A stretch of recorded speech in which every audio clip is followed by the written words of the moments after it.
And then the third part will be Mary, the Queen Mother. So tatlo to. So I think ang kakasya sa oras natin this evening will be Mary, the New Eve. Okay. So before tayo dive in sa topic natin, no? Importante na maintindihan natin tong typology. So kasi si Mama Mary as the New Eve, diyan galing yan sa pag-i-study natin ng Old Testament comparing to the New Testament, no? So, i-compare natin ang Old Eve, the first Eve, at saka the New Eve. So, makikita natin yan sa study ng typology. So, what is typology? It is a divine analogy of the new covenant found in the old. So, ibig sabihin, brothers and sisters, the New Testament or the New Covenant can be found in the Old Testament, no? Makikita mo ang New Testament sa Old Testament. At saka yung Old Testament nakatago ang New Testament nakatago sa Old Testament at saka yung Old Testament na fulfill, no? Na fulfill siya doon sa New Testament. So typology, the study of types, is taken directly from the New Testament itself. No? So makita mo, Hebrew chapter 8 verse 5, mababasa natin doon na sinabi that in the law of Moses, there are types and shadows. So yung typology galing yan sa word na types. Types and shadows of the good things to come that have arrived now in the new covenant. So, may mga bagay na para siyang shadow sa mangyayari sa New Testament. Yung Old Testament, parang shadow siya, no, na mangyayari sa pagdating ni Kristo. Okay. So, typology from the Greek word typos, no? Or tupoi, no? In Latin means refers to a method of developing arguments. Typos or tupoi. The study of types. Typology is the study of types. So it's the study of how the New Testament writers interpret the Old Testament in the light of Christ. So yung mga New Testament writers, no, paano nila ini-interpret ang Old Testament in the light of Jesus. So lahat yan, lahat ba nangyayari sa Old Testament, ang direction niyan, ang pinopoint niyan, may mga message na nakatago dyan about Jesus Christ. It all points to Jesus Christ. Yung mga mensahe dyan sa Old Testament. Example, yung Passover, no? Yung the crossing of the Red Sea. Lahat yan, may mga messages dyan na nakatago na makikita natin pagdating ng New Testament. So that is typology. No? I-reveal lahat. It points out all to Jesus Christ. Lahat ng mga nangyayari sa Old Testament, ibig sabihin, yung Old Testament at saka New Testament are closely, no? They are united. You cannot survive without the one. Kaya hindi po pwede na puro ka lang New Testament. Kasi kung puro ka lang New Testament at saka you disregard the Old Testament, hindi mo talaga makukuha ang true meaning anong sinasabi sa New Testament. No? So, the Old Testament will elucidate, will make it more clearer kung anong ibig sabihin na nangyari sa New Testament. No? At saka yung New Testament ang magbibigay ng fulfillment of what happened in the Old Testament. So what happens if people do not know the Old Testament and they're only reading the New? And they're trying to isolate a few proof texts in a way that the New Testament writers, in a way that is alien to the New Testament writers themselves. So ano mangyayari? Pag kukuha ka lang ng mga verse, kakat mo lang yung verse, tapos sabihin mo, eto ang ibig sabihin nito, hindi naman pala yun ang ayon sa isip ng mga New Testament writers. It is very alien to them. Kasi yan ang mangyayari pag in-isolate mo ang mga verses ng New Testament. So in the book of Romans, St. Paul makes a comparison between Adam and Jesus, and he explains that Adam was a type of the one who was to come. No? Kung matandaan nyo, sa book of Romans, sinabi ni St. Paul, kinumpare niya si Adam at saka si Jesus. Meron silang mga similarities at saka meron silang mga dissimilarities. No? And he uses the same Greek word, typos. No? Yun ang word niya, ginamit kung sa original Greek translation. So in Adam, you have an analogy with Jesus. So anong meaning ng analogy? Anong ibig sabihin ng analogy? Analogy, it is something that we use in comparison because it has profound similarities and yet it has dissimilarities. So ibig sabihin ng analogy, meron siyang mga katangian na pareha at saka may katangian din siya na hindi pareha, opposite. So yan ang diyan mo magagamit yung analogy kasi may opposite sila na katangian at saka may pareha. So pwede mong i-analogize ang dalawa. Kagaya ng example ng kambing at saka karnero. So pwede mo silang i-analogy. So there is similarities between Adam and Jesus as well as dissimilarities. So kagaya ng sinabi ni St. Augustine, napakagandang quote. Pwede niyo itong i-memorize. The New Testament lies hidden in the Old Testament. And the Old Testament is unveiled. It is revealed, no? Is fulfilled in the New Testament. Yan ang summary kung gusto mong i-summarize ang typology. The New Testament is lied buried in the Old, and the Old is unveiled in the New Testament. Napakaganda. It's very descriptive of the study of typology. Example, let's go to similarity. No? High floating. Adam was made in the image and likeness of God. Oh, nabasa niyo yan, di ba? Jesus is the image of God. Tama. Made in the image and let us make our man in our own image and likeness. That is Adam. And Jesus is the image of God. Similarity.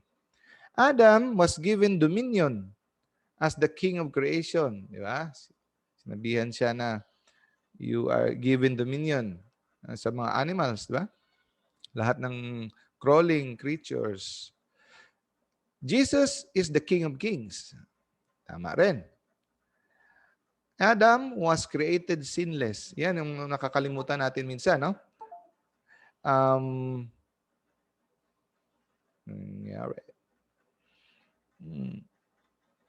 Start video. Yun. Adam was created. Yan ang nakakalimutan natin minsan. Kasi akala natin si Jesus lang yung created na walang sala. Actually, si Adam at saka si Eve, nung pinanganak sila, nung ginawa sila pala, wala silang kasalanan. No? Pero, they chose to disobey. Another similarity. Adam was representative head of the Old Testament, Old Covenant. And Jesus was the representative head of the New Covenant. Okay. Let's go to the dissimilarity, yung hindi nila kaparehas. Adam sinned. Jesus did not sin. Adam succumbed to pride. Jesus demonstrated humility. And that dahil kay Adam, death came to the world. But Jesus brought life. Those are the dissimilarities. The disciple of Jesus learned to read the whole Bible straight from our Lord. So, yung mga early Christians, brothers and sisters, pag nagbasa sila ng scripture, ganyan sila nagbasa. At saka yung mga church fathers, yan, hindi sila yung nagpuputol-putol ng mga verses at saka hindi nila i-relate.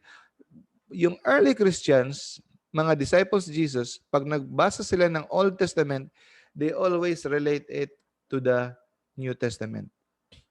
There is always a connection of the Old and the New.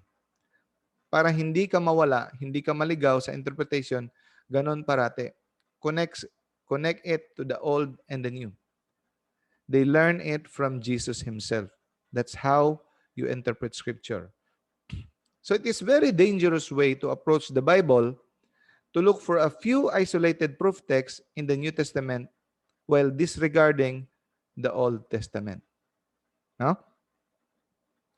So how does this apply to Mary? Ang topic naman natin ay Mary as the new Eve. Paano natin ito ma-apply kay Mary? Yung typology.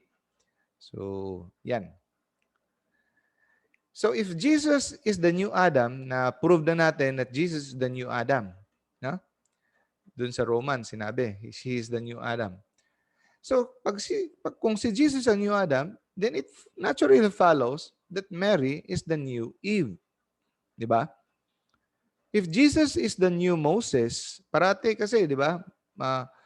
Jesus is the prefigurement of all those, kahit si Gideon, a prefigurement siya ni Jesus.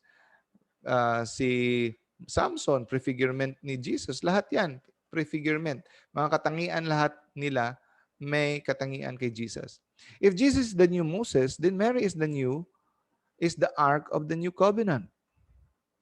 If Jesus is the new Solomon, then Mary is the Queen Mother. Bakit si Solomon ang ginamit dito? Kasi si Solomon ang nagpasimuno siya ang gumawa ng Queen Mother. Siya ang first nagtatag ng Queen Mother. Isa-isahin natin yan in the next topic. No? Unahin natin to Mary as the new Eve. Okay. So, the new is prefigured by the old and the old is fulfilled in the new. Klaro natin yan, no? So, this is how the early church read the Bible. And this is how they wrote their hymns. This is how they said their prayers.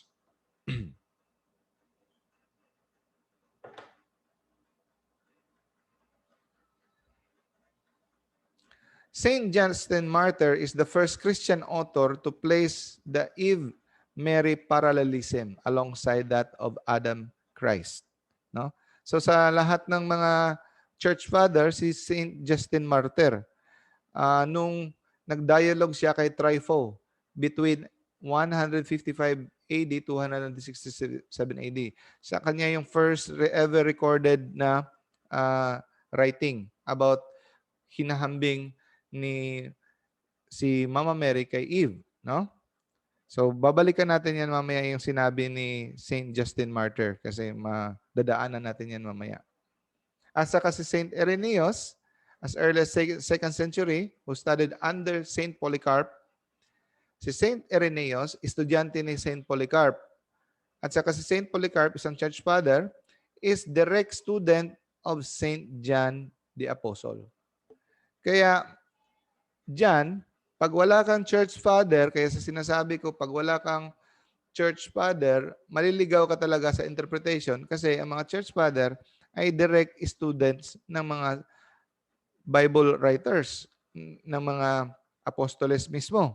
So, malalaman talaga nila kung anong ibig sabihin ng mga sinusulat ng mga apostoles. Yan ang sinabi niya, babalikin natin yan. The knot of Eve's disobedience was untied by the obedience of Mary. What the Virgin Eve bound by her unbelief, the Virgin loosened by her faith. Okay. Not only do we find typology at work in the New Testament reading the Old, we also find typology at work in the early church fathers. We also find the same principle at work at liturgy. Kahit sa liturhiya natin, brothers and sisters, napansin nyo, typology pa rin. No? So every time we go to Mass, what do we hear? The Word of God, the Gospels. No? Not only the Gospels, we always hear in the first reading and the second reading, the Old and the New. Parating may first reading, Old Testament, at saka then the New Testament. At saka kung if you listen carefully to the readings, no? If you listen to the readings of the first and second reading and you ask the Holy Spirit to guide you, you will see certain parallels, certain images, and certain analogies. Natataka ba kayo bakit parating may Old Testament? Kasi yung binabasa sa Old Testament diyan sa reading, sa misa natin, always related yan sa first and second reading. Always related yung dalawa. Hindi yan binabasa lang yung timing lang. No. Sinasadya talaga yan. Ang nag-arrange yan ng mga early church fathers. No? So, napaka-rich talaga ng ating simbahan.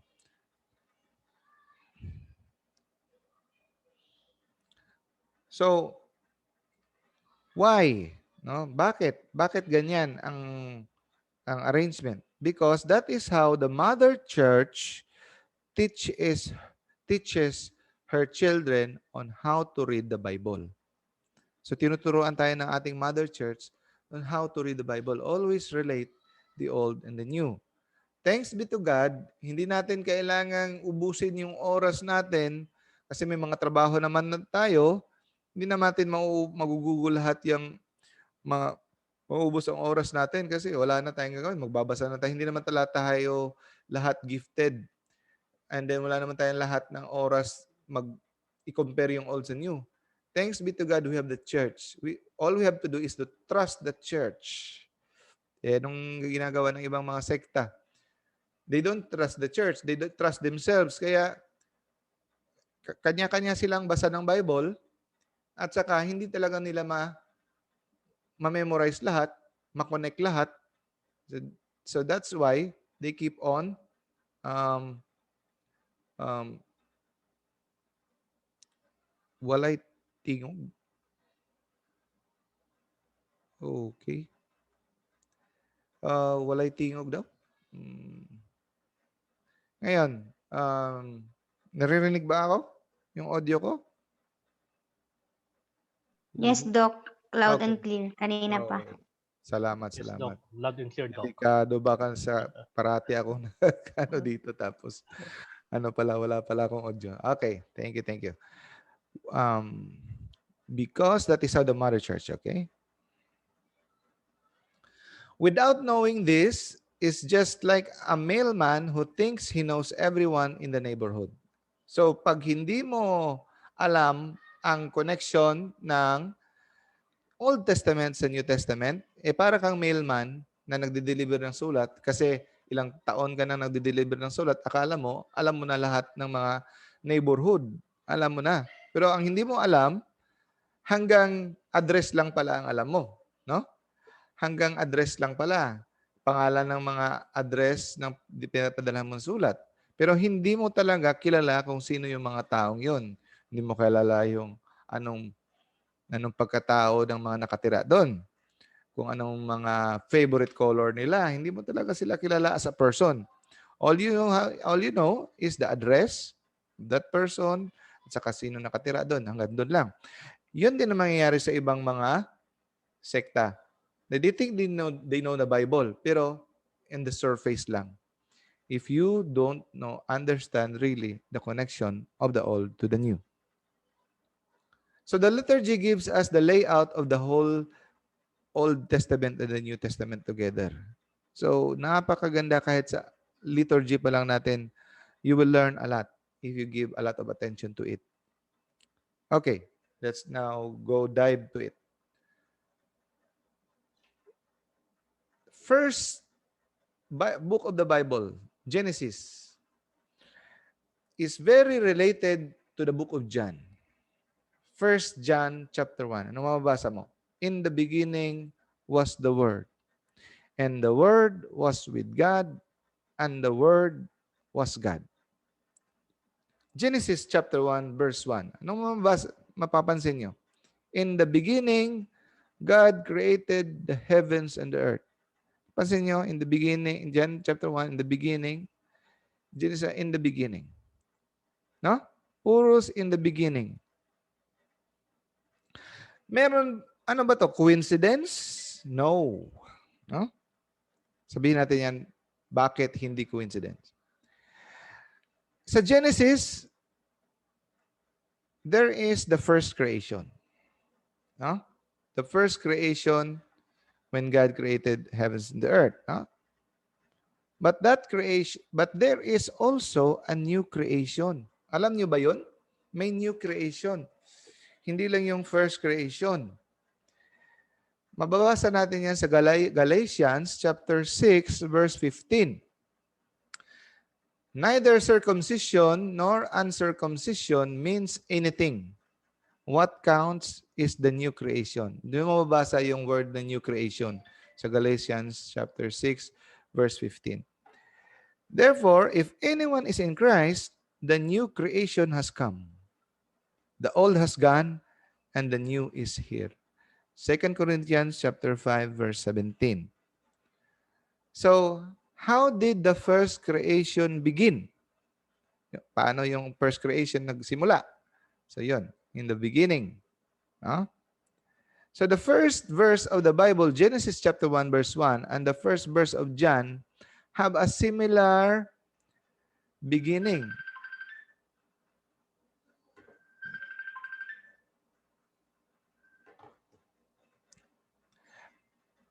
The first verse of the Bible and the first verse of John have a similar beginning, but there are more similarities. Meron silang, pareho silang beginning, no?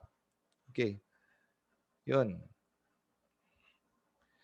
God saw that the light was good. Pansin nyo. Genesis chapter 1 verse 4 to 5 and John chapter 1 verse 4 to 5. Pag tingnan mo, parang coincidence. Merong light, merong darkness. No? God saw that the light was good, and He separated the light from the darkness. God called the light day, and the darkness He called night. You know? Nung mapansin mo kay John, the way pagkasulat ni John, in Him was life, and that the life was the light of all mankind. The light shines in the darkness, and the darkness has not overcome it. Dalawang light, dalawang darkness. Kagaya kay John. No? Coincidence? No. It's not coincidence. It is a deliberate echo. Sinadya talaga ni John the Evangelist kasi gusto niyang ipahiwatig, no? Na ang kanyang writing is an echo of Genesis, no? Gusto niyang the old is the fulfillment of the new, no? To show us that all of these are prefigured in the old and the old is fulfilled by Christ in the new. So, magaling talaga si John magsulat. Sinadya niya talaga na ang the way na pagsulat niya sa kanyang libro ay ginaya niya ang style, gusto niyang i-point na related ang old sa new. Genesis chapter 1 verse 2. The Spirit of God was hovering over the waters. Pansinin niyo sa chapter 1 verse 32 to 33. I saw the Spirit descending from heaven. Mayroong Spirit, merong water, merong Spirit. Descending from heaven like a dove, and it abode upon him. And I knew him not, but he that sent me to baptize with water, the same said unto me, upon whom thou shalt see the Spirit descending. Pansin nyo? Huh? Genesis and John, both present an Adam and Eve. So sa Genesis, may Adam and Eve. Sa kay John, meron ding Adam and Eve. In the New Testament, Jesus is the new Adam. No? 1 Corinthians chapter 15 verse 45.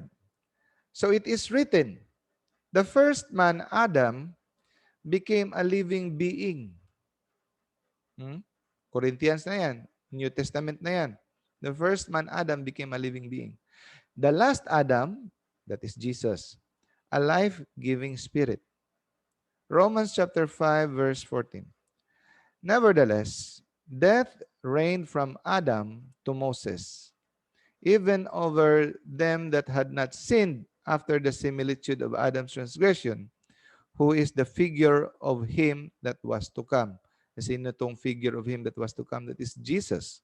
Huh? Following the similarities between Genesis and John, we find that John also had 7 days. Okay, no? Merong 7 days. Sa Genesis, merong 7 days. Sa kay John, meron ding 7 days. Tingnan mo. No? Di ba ginawa, may 7-day creation, di ba? This is Genesis. On the 6th day, God created man. And on the 7th day, He rested. Di ba? Sa kay John, he mentions the Messiah. That is the first day. John chapter 1, basahin niyo yan mamaya, screenshot niyo yan, at saka basahin niyo lang mamaya, hanapin niyo sa Bible niyo. John chapter 1 verse 29, sabihin dyan, the next day. So consider yan day 2. So John chapter 1 verse 35, the next day, sinabi na naman niya the next day, it is considered day 3. John chapter 1 verse 43, sasabihin na naman ni John, the next day. That is considered day 4. At saka wala na siyang sinabi sa susunod na the next day. Ang sunod niya na sinabi sa John chapter 2 verse 1, on the third day. So 4, additional ka ng 3, 7 days. Bakit niya sinabi yan? Sinadya niya yan para makakome up ka ng 7 days also. And at kung i-compute mo yan, yung 7 days na yan, yung 1, 2, 3, 4, the next day, the next day, plus on the third day, 4 plus 3, ang lalabas yan, 7 day. At saka ano yung nasa 7th day? Wedding of Cana. It's very related to Genesis. Tingnan natin. On the morning of the 7th day, pagising ni Adam, anong nakita niya? Si Eve. Anong sinabi kaagad pagising ni Adam? Pagising niya on the 7th day. Sabi niya, this is now bone of my bone and flesh of my flesh. And she shall be called woman. Natandaan niyo yan. Anong sinabi tawag ni Adam? The old Adam, anong tawag niya kay Eve? Woman. For she was taken out of man. Genesis chapter 2 verse 23. Okay? On the 7th day was a sign of a marriage covenant between the first Adam and first Eve. That is the first marriage, brothers and sisters. Pag tinanong nyo, kailan ba yung first marriage?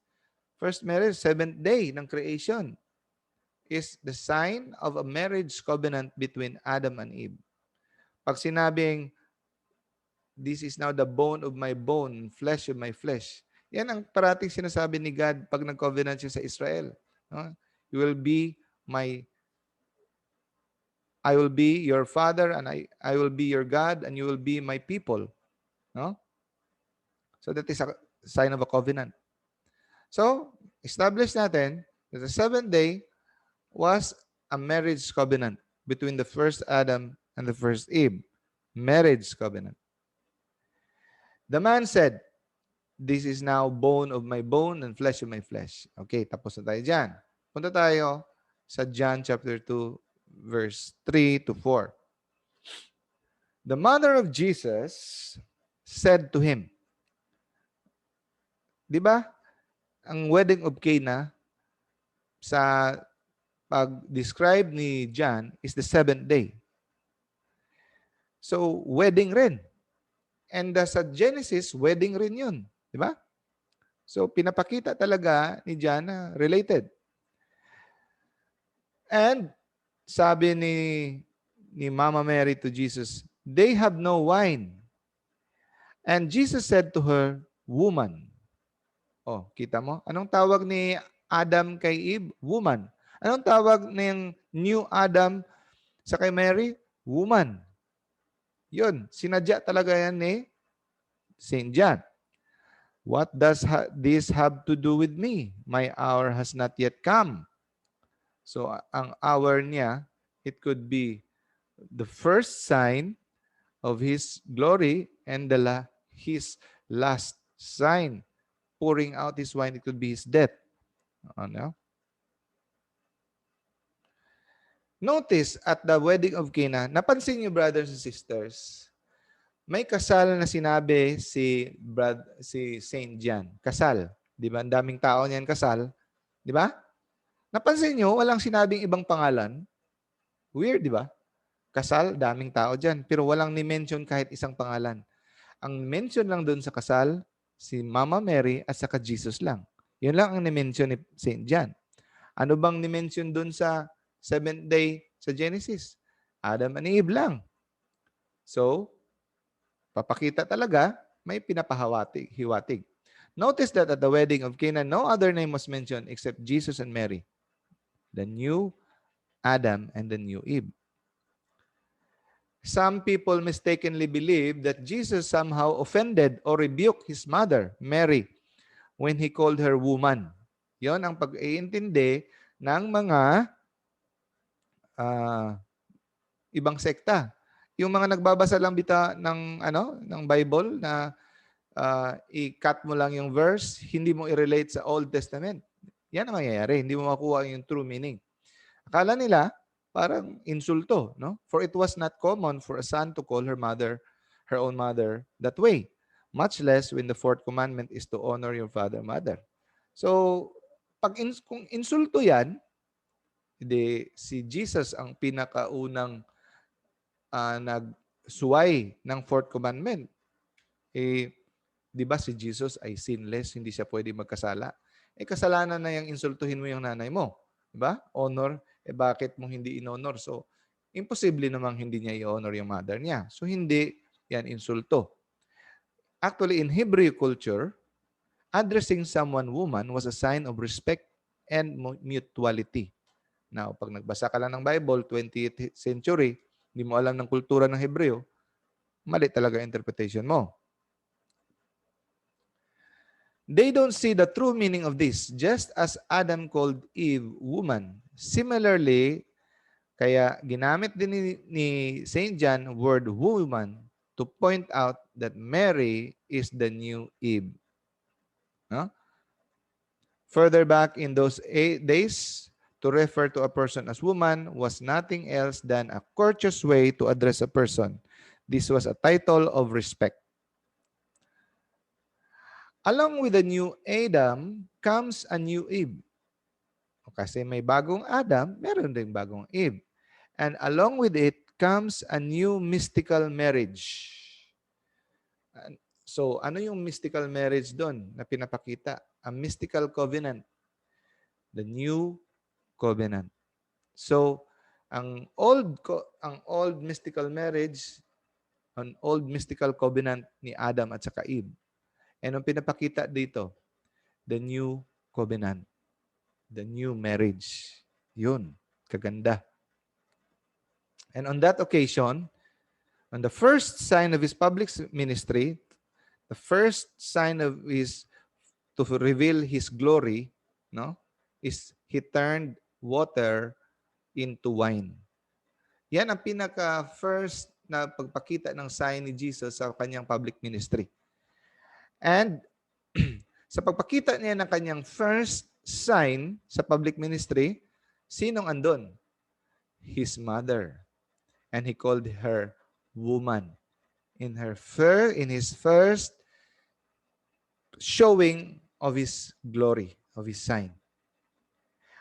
Ang pagpakita rin ni Jesus ng kanyang last sign sa kanyang public ministry was his own death and resurrection. Yeah? The pouring out of wine is pouring out of his life. So, related yan. and how he will die and rise up on the third day, and how he become the new temple. That was his last sign. His first sign was turning water into wine, and his last sign was his own death and resurrection. And sino ang andon sa kanyang last sign? Si Mary again. See? First sign, Mary was there. His last sign, Mary was still there. And during his last sign, he again called Mary, woman.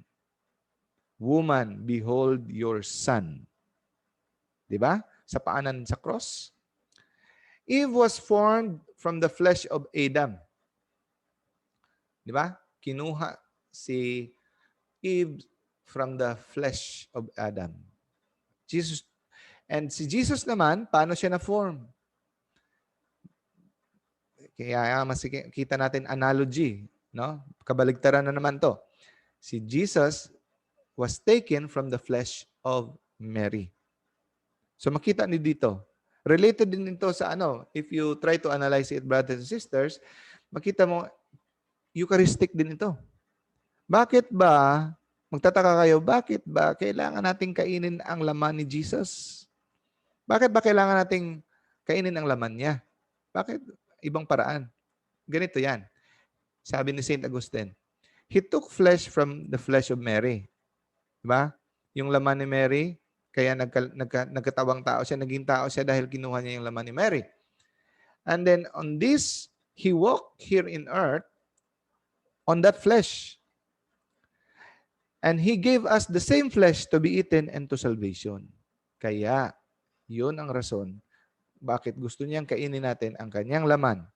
Kasi sa ganyang laman, He redeemed the world. Di ba, hindi pwedeng bayaran ng Diyos lamang ang utang ng tao. Dapat, tao rin siya para mabayaran. At saka hindi pwedeng tao lang magbayad kasi yung merit ng kanyang work, kung tao siya limited. Dapat unlimited, eternal. No? Eternal ang kanyang merits. So it has to be God and man, man and God. So, ang katawan ni Jesus, andyan sa kanya ang katawan na magbibigay ng redemption, ang pagtutubos sa utang na hindi natin kayang bayaran. Kaya ipapakain niya sa atin yung laman niya kasi if we eat His flesh, we share in the redemption. Yan ang rason. Okay, let us recap. No?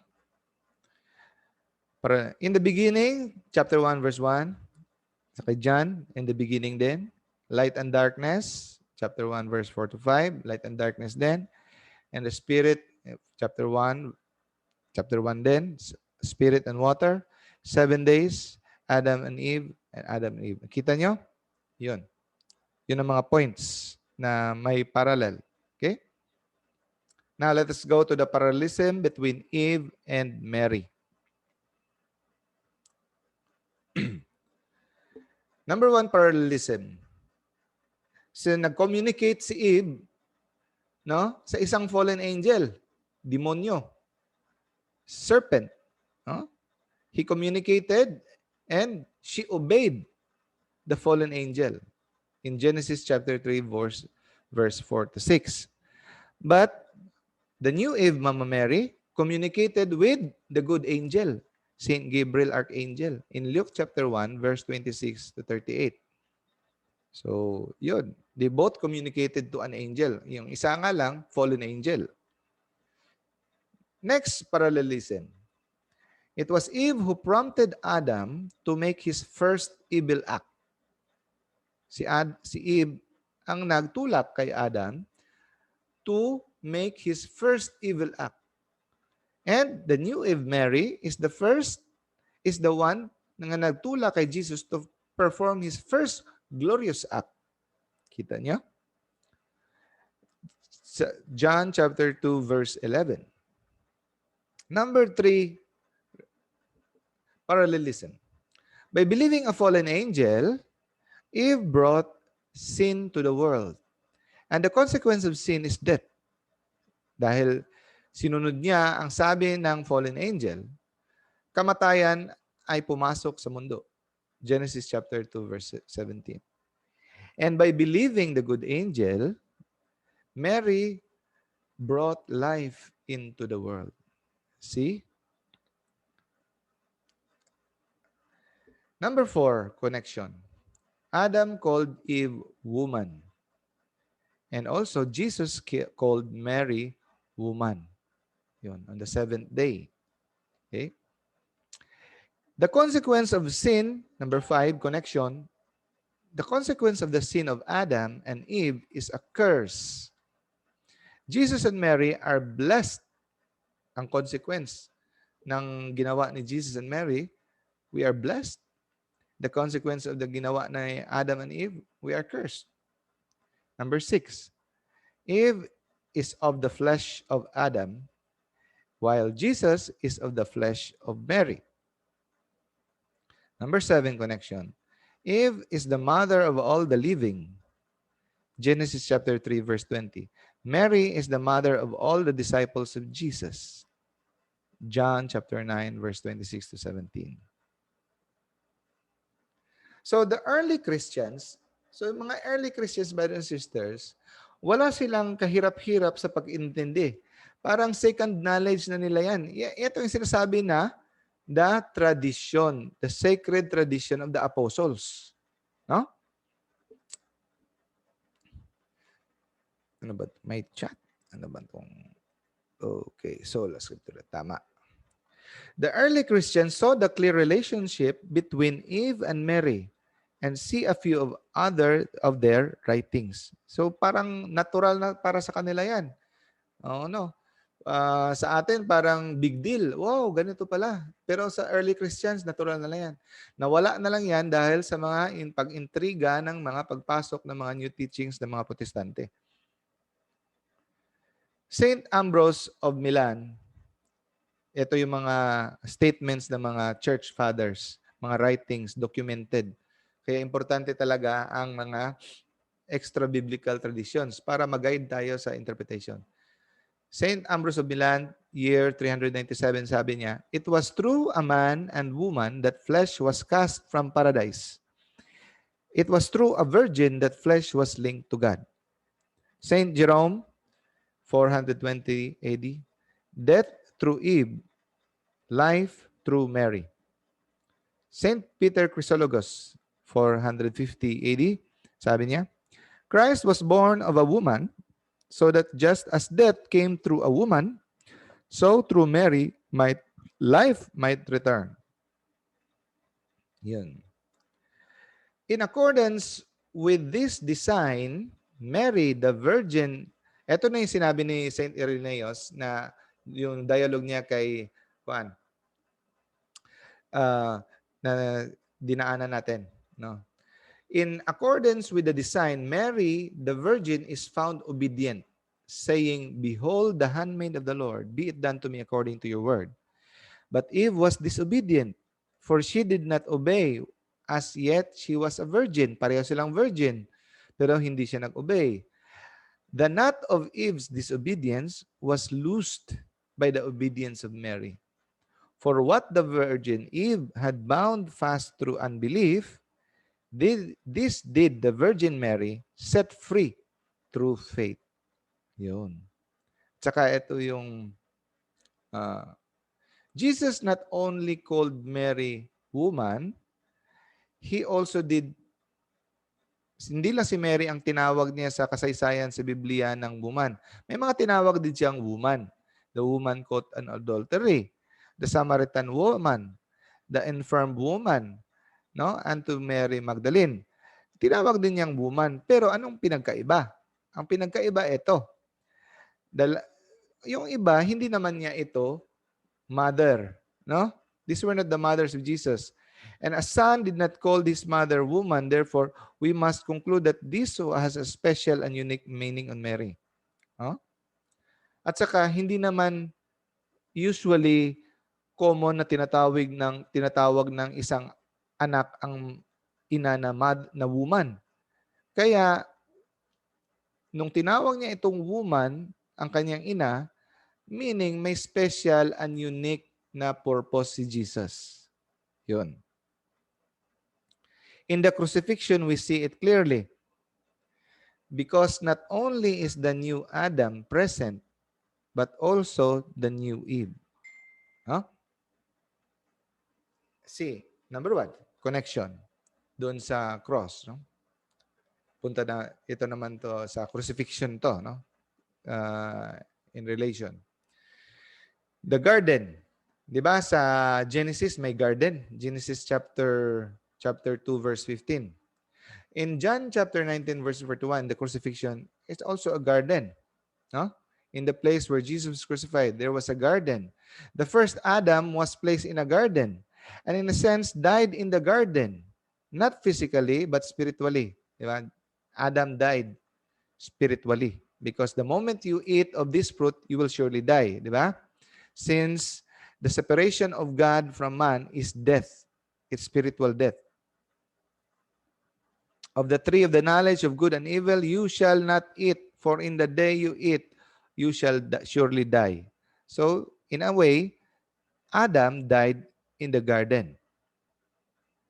So, number two, we have the light, we have the tree of life. Jesus on the cross, in Genesis, we see that there is a tree of life. No? Kung mabasa niyo sa Genesis, may tree of life, may tree of good and evil. Dalawang tree andon. No? Jesus is the tree of life. The cross is the tree of life. So that whoever eats of him shall not die. So makita mo sa John, may tree of life din. Sa Genesis, may tree of life. Sa John, may tree of life, which is the cross. Number three, we have the new Eve, Mary. This is why once again, Jesus called her woman, just like Adam called Eve woman.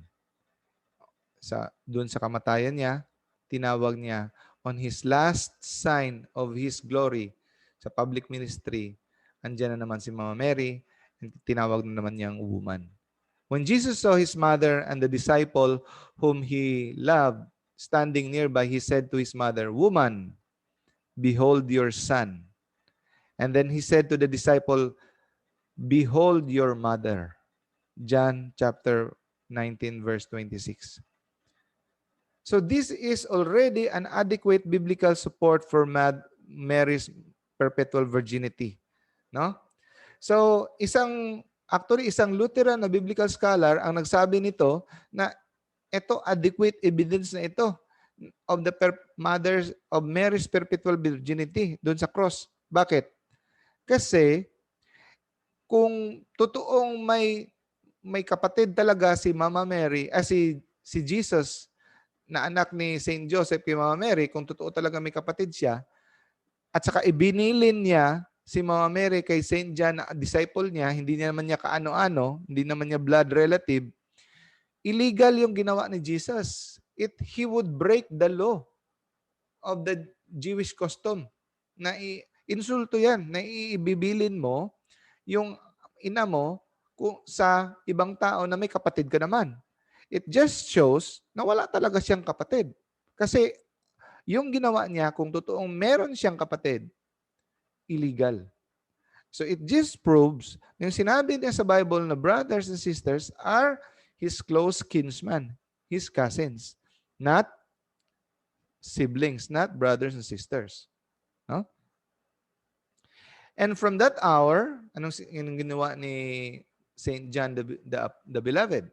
From that hour, the beloved disciple took her in his own home. So bakit sa kay Saint John? Jesus was not playing favorites na siya lang pinili. Jesus chose John, and John he know that he was a mere symbol. He was just a symbol. A sign that points to all of us. Jesus was a symbol of us. Representative of all his disciples. All of us are called to suffer with Jesus. All of us are called to the foot of the cross. Tayo lahat ay tinatawag sa paanan ng cross. We are called to suffer. No? All of us are called to stand beside Mary. And all of us are called to take her into our own homes. Yun ang kabilin-bilinan ni Jesus. John there was a representation of all his disciples. We are the disciples of Jesus. And we as disciples are called to take Mary into our own homes. We need a mother. No? We need a mother. And we are not ashamed of the gift that Jesus gave us, his own mother. So notice how Jesus used the word mother only when speaking to his disciple. But when he speaks to Mary, he used the word woman. Because John wants to stress that Adam called Eve woman. He wants to show that Mary was the new Eve. Anyway, may dugtong pa to, pero putulin na muna natin kasi wala tayong time. 8 o'clock na. Okay? So, stop share. Okay. View. Yun. Hello. Doc. Hello, Doc. Hi, brother. Brother Brother. Gilbert. Na buti naka-attend ka. Yeah, so beautiful your discussion actually. Ay, Nakakatuwa. brother. Yeah, para akong bumalik sa Johannine literature. Good explanation. Ang ganda talaga. Praise About God. the harmony of the Old and the New Testament. God. And now we look at Mary. So Yeah, beautiful yeah. talaga eh. Nakakatuwa. We Ganda really need talaga that one, ng brother, tradisyon especially for natin. our brothers. It's Oh. true. Kaya nga, it's very true po, Doc, yung sinabi niya na we have to listen to the teaching of the magisterium of the church. Yes. Kasi nga, if we listen to the magisterium to our church, hindi mahati-hati, just like the other sect. Totoo yun kasi they make their own interpretation with understanding the context in the Yes. background of the scriptures. Kaya nga, it's so beautiful how you explain it. It's so beautiful Grabe. talaga, Doc. Very Well rich. appreciated. Thank you so much. Yeah, Thank you, very brother. rich talaga. So nice. So be continued next week. Yun. Brother, ikaw na lang ang closing prayer. Sige po. Sige, brother. By the way po, bro, Doc Jose, can we ask for the copy? For a copy of PPT? Maganda po siya eh. I-post ko sa YouTube at saka sa group chat natin. Sige. Thank you so I-post much ko po. mamaya. Tapos ma-render. Okay po. Sige, brother. Pray tayo.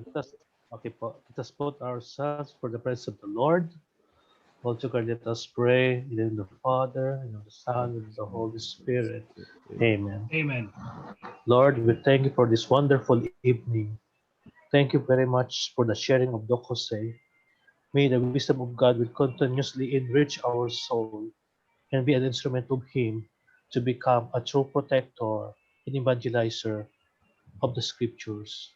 We ask you, Lord, to bless every one of us, especially our family and loved ones, that they may continuously receive blessings from you. We also pray, Lord, for all the people who are suffering right now, especially those who are experiencing depression and trials in life. We ask you to heal those people who are suffering from COVID, that may they recover from all these kinds of hardships in life. We ask this through Christ our Lord. Amen. Amen. Glory to the Amen. Father, and to the Son, and to the Holy Spirit. As it was in the beginning, is now, and ever shall be, the world without end. Amen. In the name of the Father, and of the Son, and of the Holy Spirit. Amen. Amen. Merry Christmas, Thank you, brothers and brothers. sisters. Thank Advance you very much, Doc. Merry Christmas. Merry Christmas. Merry Christmas. Christmas. So, see you next time, ha? God bless. See you next time po, Doc. Okay. God bless po. Bye. Goodbye.